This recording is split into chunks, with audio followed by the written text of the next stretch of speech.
Everyone welcome to precision prep. आज के video में हम डिस्कस करने वाले हैं बिजनेस स्टैटिस्टिक्स बीकॉम ऑनर्स के जो एग्ज़ाम होने वाले हैं। बीकॉम प्रोग्राम के एग्ज़ाम्स जो हैं वो ऑलरेडी हो चुके हैं और एग्ज़ाम्स अभी लेफ्ट हैं आपके सिर्फ आपके बीकॉम ऑनर्स के। बीकॉम ऑनर्स के एग्ज़ाम आपके 16 जून ये सेमेस्टर 4 का है। बाकी डेट शीट मैंने पोस्ट किया है, आप जाके देख सकते हो। 16 जून को बिजनेस स्टैटिस्टिक्स का एग्ज़ाम है सेमेस्टर 4 का। अब पहले डिस्कस कर लेते हैं ना कि इसमें आपके पास जो सिलेबस है वो क्या आ सकता है। सिलेबस में देखो, यूनिट 5 यूनिट्स आपके आने वाले हैं और ये आपका सेग्रीगेशन है कि पहले आपका डिस्क्रिप्टिव स्टार्ट्स है, प्रोबेबिलिटी, सिंपल, टाइम सीरीज और इंडेक्स एनालिसिस। एक बार हम चेक करते हैं यहाँ पे कि आपका जो है ये सिलेबस, ये देखो, ये आपका सिलेबस रिवाइज हुआ है ऑन 2 जून 2025। 2 जून को ये सिलेबस जो है आपका रिवाइज हुआ है, तो कोई पुराना पेपर नहीं है। This is just a new exam pattern और इसके हिसाब से भी सेम सिलेबस है जो मैंने वहां पे लिखा है। You can just check that.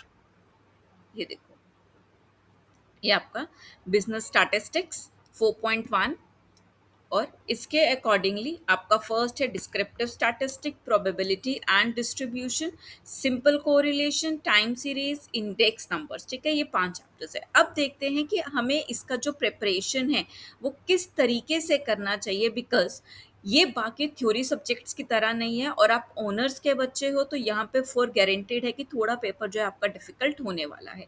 अभी तक ये जो एग्ज़ाम है आपका 2024 और 2025 में जो है सिर्फ 2 ही बार आया है। सो दोनों बार में देखो 24 और 25 में जो एग्ज़ाम है वो किस तरीके से आया है, अभी ये डिस्कस करते हैं। से ही जो आपका एनईपी स्टार्ट हुआ तो सेमेस्टर 4 पहली बार 2024 में हुआ है बिजनेस स्टैटिस्टिक्स का एग्जाम। अब स्टैटिस्टिक्स के एग्जाम में जो एनालाइज मैंने किया है ना कि मोर और लेस 24 और 25 के पेपर में एक इतना सा भी डिफरेंस नहीं है एक्सेप्ट आपका क्वेश्चन नंबर 1 के। सेकेंडली, जो 24 में एग्जाम पेपर आया था उसके एक दो क्वेश्चंस तो एज इट इज रिपीट हो गए हैं 2025 के अंदर with the numbers as well. तो चलिए पहले डिस्कस करते हैं। क्वेश्चन नंबर 1 जो है वो किस तरीके से आता है, वो कहता है कि अटेम्प्ट करना है आपको कोई भी एनी 6 क्वेश्चन। 6 क्वेश्चन हैं, 3 मार्क का एक क्वेश्चन होगा, तो यानी 18 मार्क का आपका क्वेश्चन नंबर 1 है। सेम आपका 24 में अप्लाई होगा, राइट। अब क्वेश्चन आएगा कैसे, इसमें आपका यूनिट 1 अराउंड उसने आपको 8 क्वेश्चंस दिए यहाँ पे और जिसमें से आपको 6 अटेम्प्ट करने हैं। तो यूनिट 1 से आपको फर्स्ट क्वेश्चन प्रैक्टिकल आया, फिर यूनिट 1 से आपको थ्योरी क्वेश्चन कोई भी जो है अटेम्प्ट करना था। 3 मार्क्स के शॉर्ट क्वेश्चन हैं तो प्रैक्टिकल भी जो वो ज़्यादा बड़ा नहीं होने वाला। फिर यूनिट 1 से आपका क्या आया, थ्योरी, ये 4 क्वेश्चन हो गए। फिर नेक्स्ट 4 क्वेश्चंस आपके क्या हुए, दैट इज यूनिट 3 से आपका प्रैक्टिकल क्वेश्चन है। फिर यूनिट 5 से आपका थ्योरेटिकल क्वेश्चन एक आया, फिर आया आपका यूनिट 1 से प्रैक्टिकल क्वेश्चन और आपका लास्ट यूनिट 1 से theory question. So in nutshell आपका क्वेश्चन नंबर 1 में 50% थ्योरी 50% प्रैक्टिकल आया हुआ है। 4 क्वेश्चन प्रैक्टिकल के हैं, 4 क्या हैं आपके थ्योरी के हैं। बीइंग फर्स्ट क्वेश्चन है तो ज़्यादा वेटेज आप चेक करोगे कि कहाँ से है ना, आपका यूनिट 1 से ही है। अराउंड 1 2 3 4 और 5 क्वेश्चंस आपके कहाँ से हैं, यूनिट 1 से ही आए हैं। तो अगर फर्स्ट क्वेश्चन के लिए आप यूनिट 1 भी प्रिपेयर करते हो तो गुड टू गो। 24 में भी ऑलमोस्ट सेम था, जिसमें से 5 क्वेश्चंस आपके चेंज हो गए, जिसमें से अगेन यूनिट 1 से प्रैक्टिकल क्वेश्चन, यूनिट 1 से अगेन प्रैक्टिकल क्वेश्चन, यूनिट 1 से you have a theory question, unit 3 से प्रैक्टिकल और यूनिट 4 से जो है वो थ्योरी क्वेश्चन है। दैट सिंपली मीन्स कि अगर आपका यूनिट 2 3 4 प्रिपेयर है तो यहाँ पे जरूरत पड़ेगी तो आप लिख सकते हो, otherwise the question are same. तो इतना आपका क्लियर है। 25 और इसमें जो है ये पेपर आपका सेम आया था फर्स्ट क्वेश्चन के लिए। पार्ट करके आया और पार्ट में पेपर आएगा, और पार्ट में दोनों ईयर्स में 2025 में भी और 2024 के अंदर भी ए और बी पार्ट 2 क्वेश्चंस आए, जिसमें दोनों क्वेश्चन, एक क्वेश्चन यूनिट 1 से था और एक क्वेश्चन यूनिट 2 से था, और दोनों ही क्वेश्चन आपके प्रैक्टिकल क्वेश्चन थे। 9+9 करके जो है आपके क्वेश्चन आए, करेक्ट। सो ये आपका फर्स्ट क्वेश्चन का पैटर्न जो है। अब हम डिस्कस कर लेते हैं आपका सेकंड क्वेश्चन कैसे आया। अब 6 पार्ट में ऐसा कोई क्वेश्चन नहीं आएगा। अब नॉर्मली आपके जो क्वेश्चन है, क्वेश्चन नंबर 2 25 और 24 सेम पैटर्न था दोनों एग्जाम्स में और कोई चेंजेस नहीं आए थे। यूनिट 1 और यूनिट 1 दोनों से आपका प्रैक्टिकल क्वेश्चन 9+9 करके ए पार्ट के अंदर, या फिर जो बी पार्ट आया सेकंड क्वेश्चन में, इसमें 3 क्वेश्चंस आ गए। यूनिट 2 से ही जो है आपके ऑल 3 क्वेश्चंस थे फर्स्ट टू क्वेश्चंस आपके प्रैक्टिकल हो गए, थर्ड क्वेश्चन आपका थ्योरी, जिसमें से फर्स्ट क्वेश्चन लेंथी था तो उसने 9 मार्क्स में डिवाइड किया, फिर आपका 5 और फिर आपका 4 मार्क्स में डिवाइड किया। तो यहाँ से आप क्या असर्टेन करते हो ना कि unit 2 is an important, because unit 2 के क्वेश्चन जो है आपके फर्स्ट क्वेश्चन में भी आ रहे हैं और सेकेंड में भी आ रहे हैं, है ना। ठीक है जी। अब डिस्कस करते हैं आपका क्वेश्चन नंबर 3। क्वेश्चन नंबर 3 का पार्ट क्या होने वाला है। क्वेश्चन नंबर 3 के लिए आपके जो क्वेश्चन थे वो यूनिट 2 और 5 से जो है वो क्वेश्चन ज़्यादा आए। क्वेश्चन नंबर 3 25-24 के लिए सेम ए बी सी या और पार्ट करके आपका पेपर था। यूनिट 2 से क्वेश्चन था और एक क्वेश्चन था यूनिट 5 से। यूनिट 2 से जो क्वेश्चन आया वो यहाँ पे थ्योरी क्वेश्चन आ गया विच इज़ 5 मार्क्स।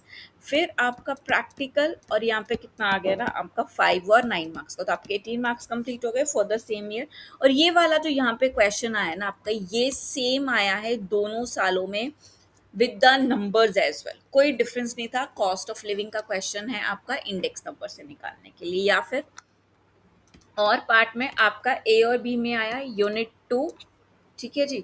तो फिर आपका यहाँ से आया है यूनिट 2 से और यूनिट 5 से। Both are the practical question 9+9 के अंदर आए हैं। और ये जो यूनिट 5 वाला क्वेश्चन है ना, ये इंडेक्स नंबर का क्वेश्चन है। और इंडेक्स नंबर में कौन सा क्वेश्चन आया आपको, लेस्पियर्स, पास्चर्स और आपका फिशर्स मेथड वाला। और इसके साथ ऐड ऑन किया कि आपको फिशर्स मेथड से आपका टीआरटी और एफआरटी भी क्या करना है ना, टेस्ट करना है। तो ध्यान में रखना, इंडेक्स नंबर्स फर्स्ट क्वेश्चन में भी टेस्ट हुआ है और आपका थर्ड क्वेश्चन में भी टेस्ट हुआ है। But yes, this is not being tested in question number 5 में आपका टेस्ट नहीं हुआ, तो पहले ही टेस्ट हो गया। This is the not same pattern जैसे आप अपने बाकी थ्योरी एग्जाम्स में फॉलो कर लेते हो ना, तो वैसा नहीं है, इसमें ध्यान रखना। क्वेश्चन नंबर 4 में क्या किया, ए और बी पार्ट में क्वेश्चन आया आपका यूनिट 3 से अंदर। Unit 3 is related with the correlation analysis, तो वहाँ पे आपका थ्योरी तो बहुत ही कम इंपॉर्टेंट है, लेकिन यहाँ पे ये ज़्यादा है 9+9 का। और में भी जो क्वेश्चन आया this is on the same pattern, बस आपका जो और वाला पार्ट था वो थ्योरी का क्वेश्चन आया। बट यहाँ पे क्या हुआ, ए पार्ट आपका हो गया 14 मार्क्स के अंदर, और ये जो थ्योरी का क्वेश्चन आया ये उसने डिवाइड कर दिया आपका 4 मार्क के अंदर। देखो, अगर थ्योरी दिया है तो उसने क्या किया, यहाँ पे आपका प्रैक्टिकल क्वेश्चन 14 मार्क्स में, तो कितना बड़ा क्वेश्चन दिया होगा। तो कोरिलेशन और रिग्रेशन का जो प्रैक्टिकल है वो सबसे ज्यादा स्ट्रॉन्ग करना, और इंडेक्स नंबर का उसको छोड़ने का आपके पास कहीं पे भी कोई चांस नहीं है। Now come to next the last question जो आपका होने वाला है, that is the question number 5। अब क्वेश्चन नंबर 5 में क्या हुआ, यूनिट 4 टाइम सीरीज एनालिसिस का क्वेश्चन आया ए और बी पार्ट में। यूनिट 4 दोनों, एक क्वेश्चन आपका प्रैक्टिकल, थ्योरी सेम उसने फोर्थ क्वेश्चन वाला टॉपिक लगाया, यहाँ पे 14 मार्क्स कर दिया प्रैक्टिकल में, और बी में थ्योरी डाला तो सिर्फ 4 मार्क का क्वेश्चन दिया। ठीक है। और आपके पास 3 क्वेश्चंस आ गए ए बी और सी, यूनिट 4 यूनिट 4 यूनिट 4। ये आपका फिफ्थ क्वेश्चन पूरा यूनिट 4 से भरा हुआ है। प्रैक्टिकल क्वेश्चन और आपका थ्योरी आया, फिर प्रैक्टिकल क्वेश्चन आया। कैसे, प्रैक्टिकल 10 मार्क्स में, थ्योरी 4 मार्क में, और एक छोटा प्रैक्टिकल डाल दिया आपको 4 मार्क में। तो अब यहाँ से क्या कंक्लूजन निकलता है कि आपको जब एग्जाम की तैयारी करने बैठ रहे हो, if you are okay with कि आपको मीन मीडियन मोड ऑलरेडी आता है जो आपके यूनिट 1 में कवर होने वाला है, स्टैंडर्ड डेविएशन के फॉर्मूलाज में प्रॉब्लम नहीं, क्योंकि प्रैक्टिकल है ना, अगर वहाँ पे कुछ प्रॉब्लम होगी तो आप नेक्स्ट नहीं कर पाओगे। सो कोरिलेशन जो आपका है यूनिट 3, फिर आपका यूनिट 4 जो आपका टाइम सीरीज एनालिसिस है, इन दोनों से आपका क्वेश्चन नंबर 4 और 5 बनेगा एग्जाम में। प्रैक्टिकल ज़्यादा मार्क्स में आने वाला है, तो थ्योरी तो हो ही जाएगा। 4 मार्क्स की सिर्फ थ्योरी आ रही है, इसमें से 14 का प्रैक्टिकल आ रहा है इन यूनिट्स में से, और 4 की क्या आने वाली है ना, थ्योरी आने वाली। तो आपके ये दोनों यूनिट्स करने, इनका प्रॉब्लम सॉर्ट आउट हो गया। फिर यूनिट 5 आपका इंडेक्स नंबर्स है, the most easiest chapter.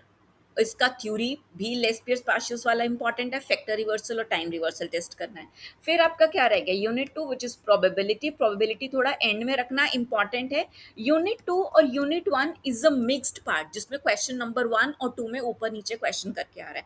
So I will say कि यूनिट 1 और यूनिट 2 आप थोड़ा लीनियंट वे में कम भी करोगे तो चलेगा, बट ये तीनों यूनिट्स आप स्किप नहीं कर सकते किसी भी कंडीशन के ऊपर, right. So I will gonna make video on this business statistics in the upcoming days. Kindly follow the channel for more updates. If you like this video, kindly like, share, and subscribe. Thank you so much.